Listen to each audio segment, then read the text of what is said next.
Hey guys, I'm back. Y'all, I literally just recorded a video for you all. No sound. I went to play it back because typically I don't play it back until I upload it into my editing thing just to see what I want to maybe edit or something like that.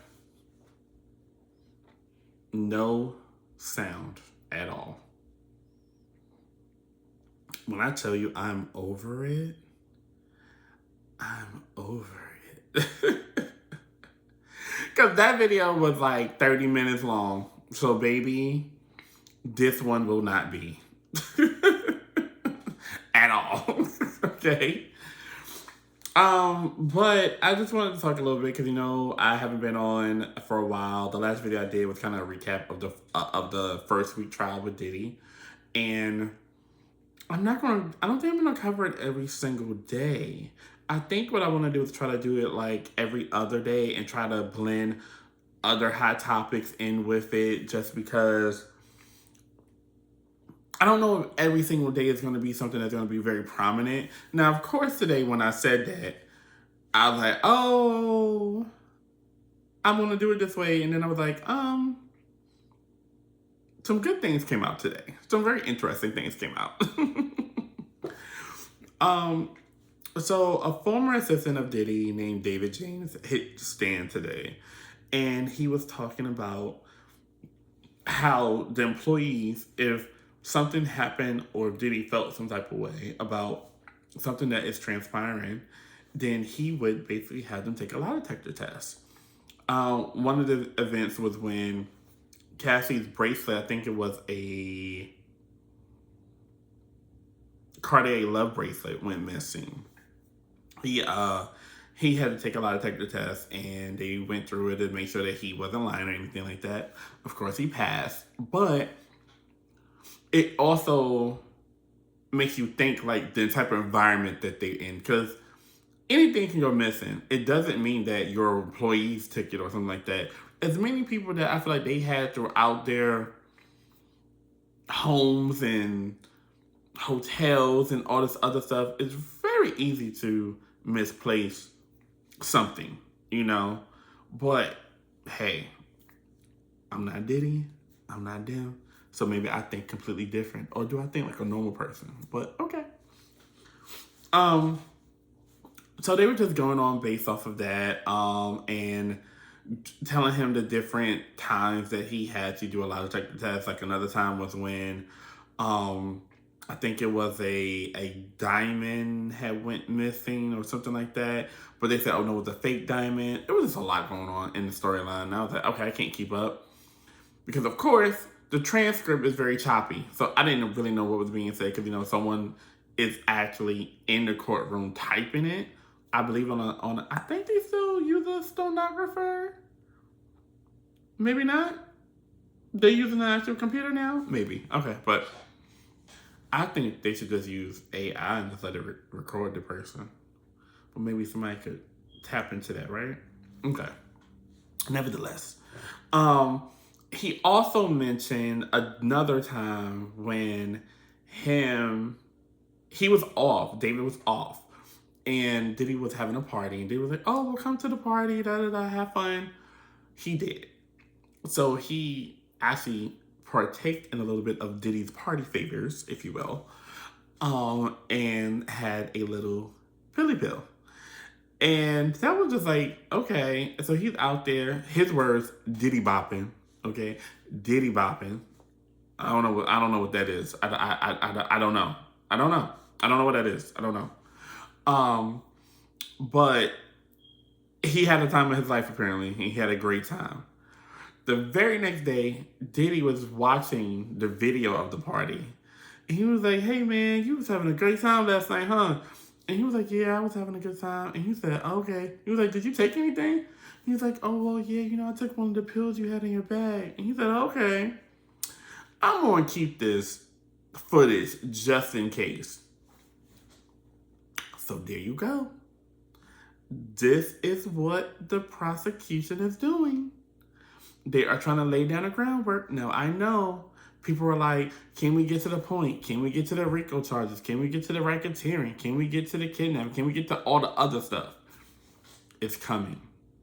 They're laying the groundwork. They're bringing in people that can basically tell you his mind state, his like the way he operates with people, how he communicates with people, how people can feel a certain type of way from him because of the way that he talks to them. So that's like I kept telling people, I was like, you gotta wait. You have to wait and see. And now we're starting to see what's about to happen. So that was pretty much his testimony. He was very matter of fact. He didn't like, he didn't shy away from what the defense was saying or anything like that. Like, he was basically, you ask me a question, I'm going to answer it. Okay? And I like that from what I can tell. Cassie's mom also took the stand today. Which I was like, okay, they put a little gap in between her and her daughter, right? So Regina Ventura took the stand today, and she talked about how Diddy. Well, let me backtrack a little bit. Cassie told her mom that something had transpired between her and Diddy. They had gotten into an altercation, and that he threatened to release footage of her having intimate relationship, right? And then I was thinking, I was like, well, how can he do that if he's in it? Then I said, oh my gosh. Diddy is not in the videos. It's other people in the videos. So if the videos were to leak, or if the videos did this, or the videos did that, from what we know so far, he's not in the videos. It's Cassie and the adult, and I'm going to say the adult entertainers are basically the ones in the video. So it's like, ooh, he was good. Okay, he was good. So he basically told them, well, if you give me $20,000 for all the investment that I gave into you in your career, then I won't release the tapes. So Cassie's parents took out a second mortgage on their home to pay Diddy $20,000 to not release the video footage.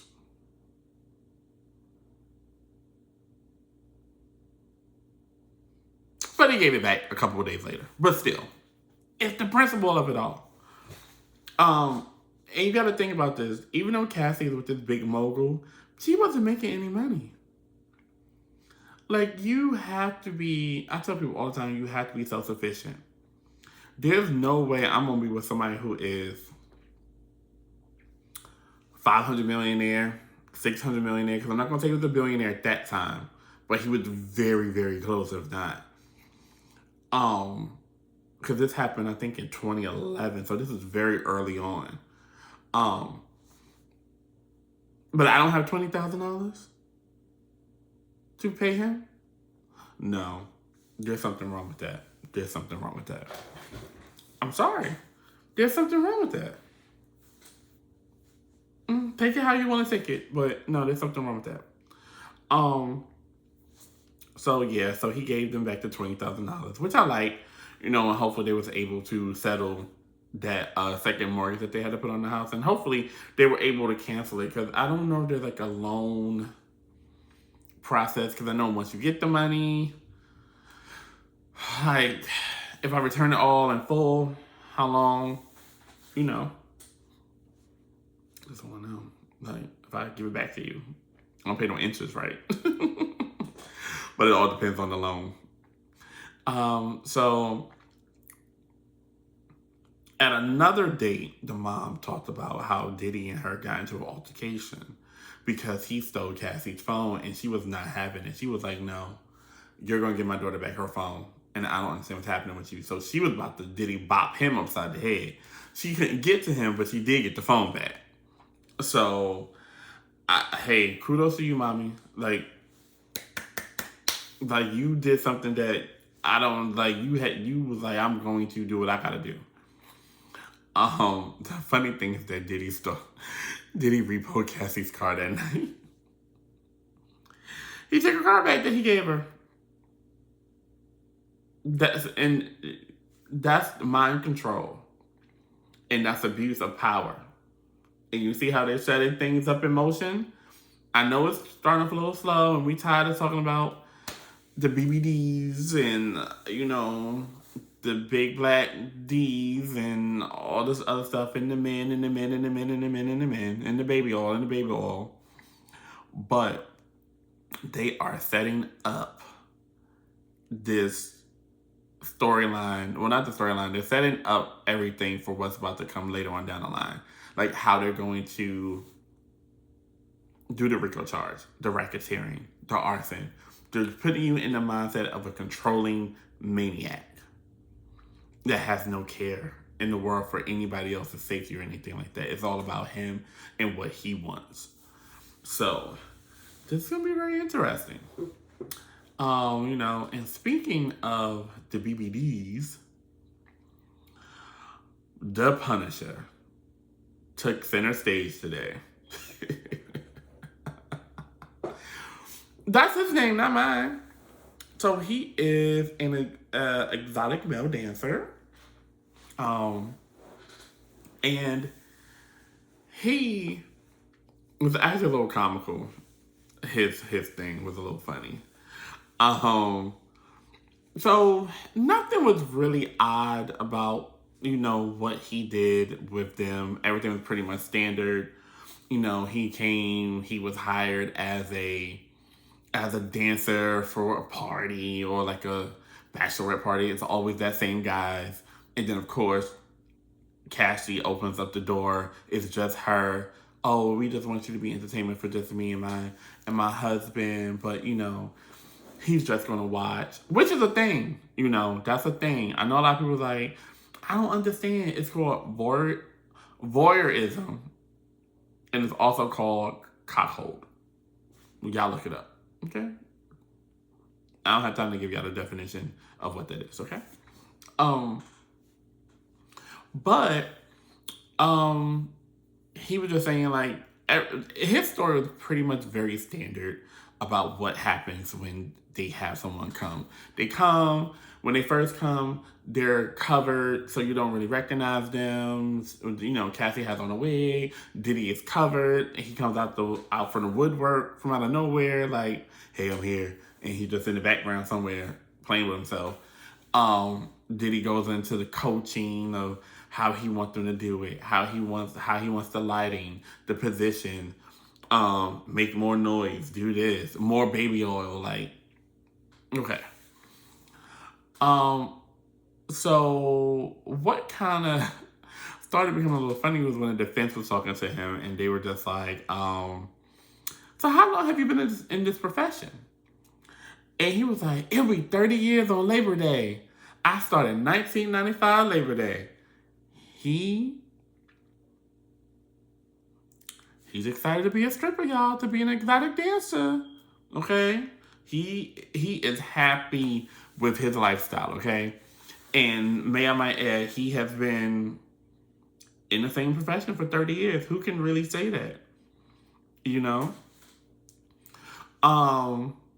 The fact that he's still doing it and he's in his 50s, I don't know if you should still be in your 50s. Okay.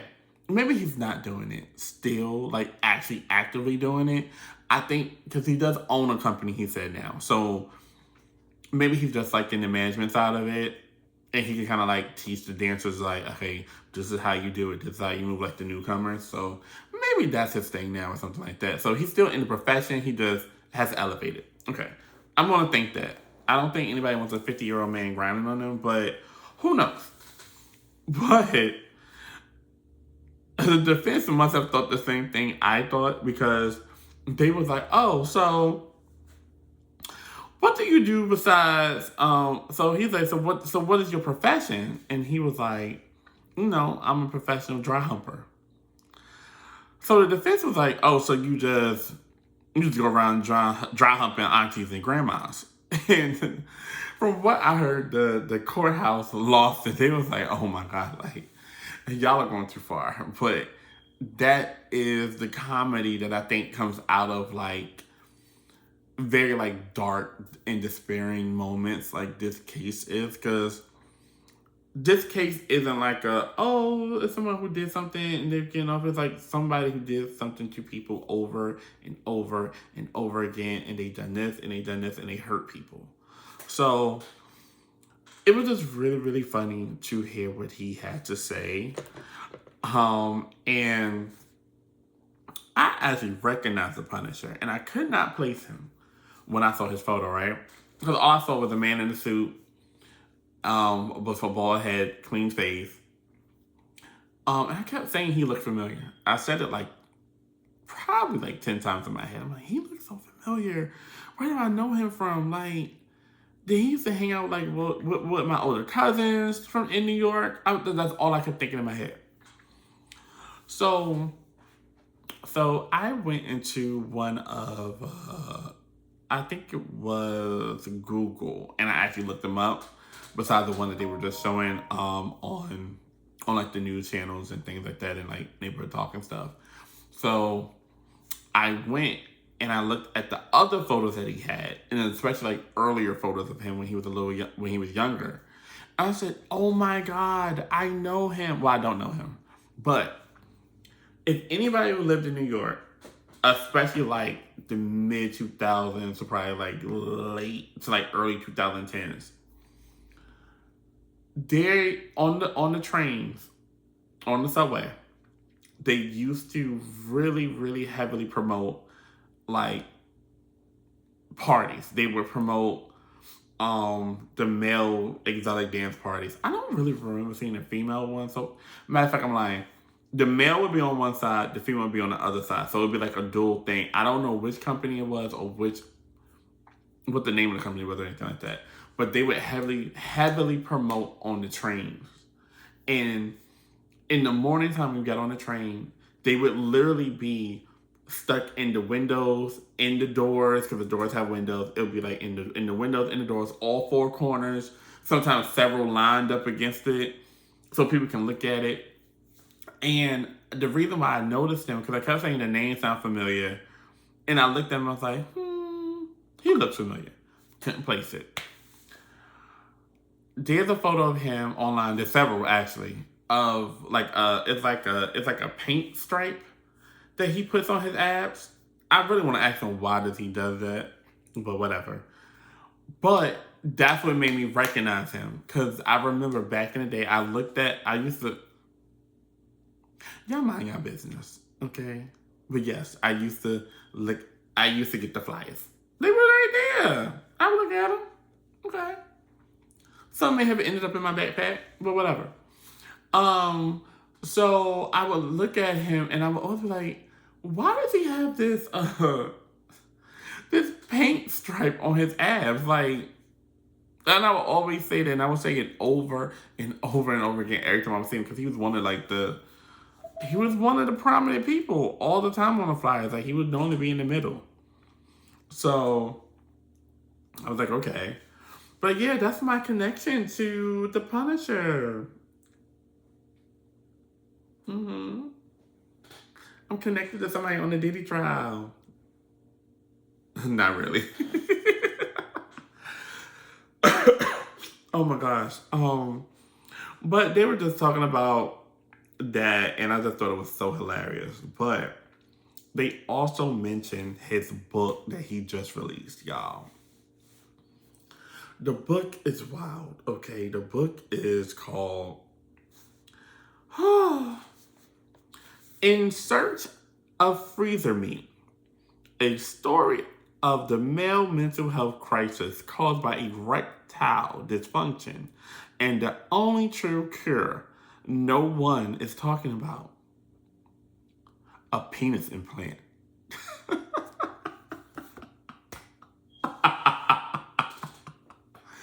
Like, what? What? And on that note, I'm out. I gotta take another break because the trial is just doing too much. It's doing too much already, and we haven't even gotten anywhere. So I just want to say thank you to everyone who's been watching, supporting, sharing, liking, uh, everything. It means a lot to me. Like I said, we're doing this Diddy trial. I'm gonna try to cover it as much as I can, but it is going to be until July 4th, apparently. So this is going to be a lot. So I'm gonna try to come to you as often as possible throughout the week. Don't know if it's gonna be daily, or every other day, but I definitely am trying to give you the good juicy tidbits that may happen. All right. So tell a friend to tell a friend that I'm here, Jaden O'Neill, and this is Hot Topics with Jaden O'Neill. All right, you guys have a great day. I'm not gonna say evening, night, morning because I don't know when you guys are watching this, but watch it nonetheless. All right, you guys have a great day. Bye.